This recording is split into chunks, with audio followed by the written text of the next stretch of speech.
eu sou a Leca e hoje eu vou contar a história de como eu quase desisti de estudar saxofone. Saxofone sempre foi um sonho pra mim. Eu acho esse instrumento lindo, ele é brilhoso, ele chama atenção num palco, numa orquestra e ele dá um charme numa música. Era um sonho distante ter um saxofone, eu só fui conseguir ter quando eu me tornei adulta, né? Depois de trabalhar muito, juntar muito dinheiro e conseguir ter o meu primeiro saxofone. E aí, quando você tem um sax, um instrumento musical, acho que pra qualquer pessoa que tá aprendendo, fica meio que teu xodó, o teu brinquedo favorito. Então você fica lá limpando e tal. E pra mim, era assim, chegar em casa depois do trabalho e direto tocar sax. Só que, obviamente, quando a gente tá começando, o som sai muito ruim, muito. É difícil você soprar, porque o sax, por ser muito estridente, né, e ele tem aquelas frequências muito fortes, é muito fácil sair um som feio. Nessa empolgação de chegar em casa todo dia depois do trabalho pra ir estudar o sax, era apito atrás de apito,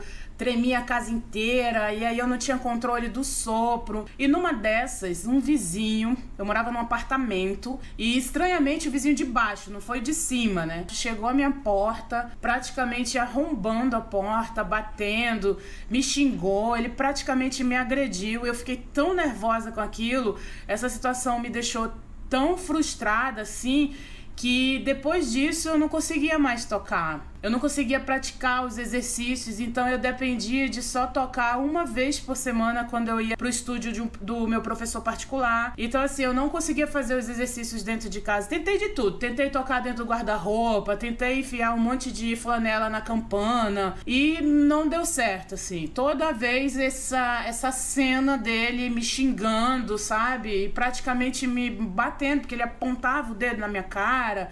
Enfim, foi assim, um negócio tão marcante negativamente que me travou. E eu não conseguia aprender de jeito nenhum a tocar. Eu não conseguia controlar o som que eu emitia no instrumento. E daí, conversando com algumas pessoas, né, que aí você entra nesse mundo musical, você acaba tendo um grupo de amigos, né, as pessoas me deram várias dicas. E numa dessas eu cheguei num abafador, né, de sax mesmo, que ele é tipo assim, uma caixa acústica que você coloca a mão dentro. Eu colocava a mão dentro pra tocar. Só que o que acontece?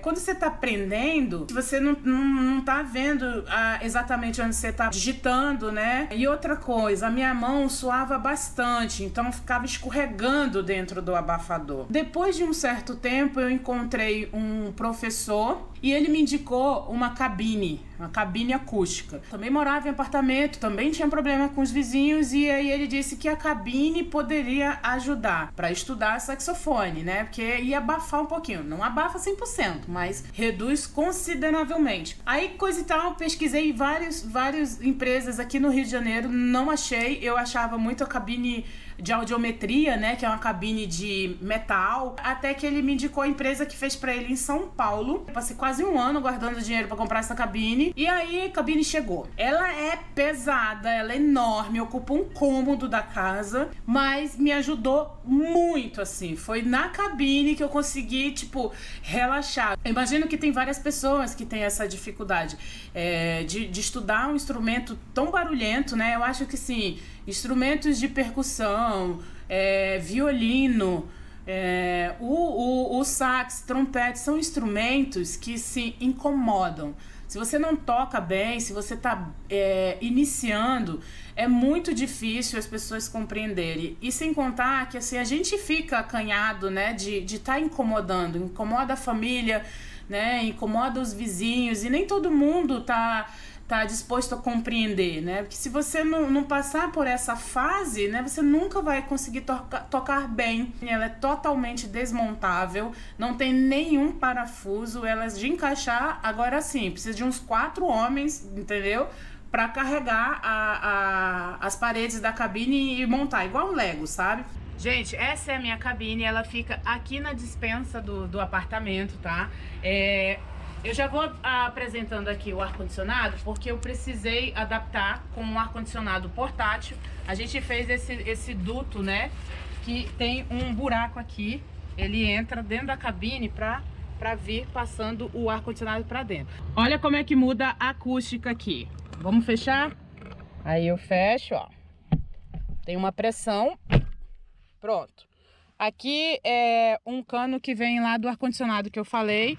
Eu fiz umas brincadeiras aqui. Eu tenho uma tomada que eu botei uns LEDs aqui para ficar mais arrumadinho, entendeu? Então essa aqui é a cabine. Eu uso um teclado, é mais para referência da música, eu tenho aqui. A cabine ela já é entregue com essa bancada aqui, ela é desmontável, né? Você pode recolher. Eu uso uma interface de áudio, eu uso um pedal de efeitos para o sax, eu tenho um microfone condensador, eu tenho outros microfones dinâmicos aqui, eu adaptei um monitor. Esse aqui não é bem um monitor de referência, mas é uma caixinha de som que eu uso aqui para ouvir, né? Quando eu não tô afim de usar muito o fone de ouvido. E aqui é o outro lado da minha bancadinha. Como aqui é bem apertado, eu cheguei à conclusão que um banquinho de baterista fica melhor. E aí eu tenho um pequeno armário aqui, né, de plástico, esses assim, que é onde eu costumo guardar as coisas, né, para não ficarem soltas aqui de sax. Ali o meu outro saxofone é um sax alto. Esse daqui é o meu cantinho, é aqui que eu fico muitas horas, principalmente no final de semana, é onde eu gosto de ficar. E todos os detalhes de todos os equipamentos, se vocês quiserem, eu posso mostrar depois como que eu faço. Muito obrigada! Chega junto, dá um like aí e comenta o que vocês quiserem, tá? Valeu, gente! Tchau!